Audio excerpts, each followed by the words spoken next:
பெரியாழ்வார் பெற்ற பெண்கொடியாகிய ஆண்டாள் அருளிச் செய்த திருப்பாவையை பக்தர்கள் நாள்தோறும் விடியற்காலையில் திருப்பாவை 30 பாடல்களையும் பாடுதல் நல்லது. அவ்வாறு பாடுபவர்கள் திருமாலின் திருவருளைப் பெற்று இன்புறுவர் என்று அம்மையாரே கூறியுள்ளார்.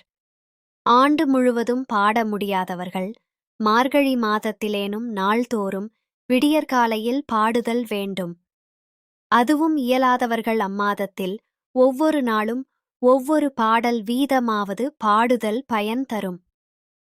திருப்பாவை பாடல்களின் இனிமையும் எளிமையும் அழகும் ஆழமும் நுகர்ந்து இன்புறத்தக்கன. இனிய காலை வணக்கம். மார்கழி மதத்தின் 24ஆம் நாள். இன்றைய திருப்பாவை கேட்டு இன்புறுவீர்.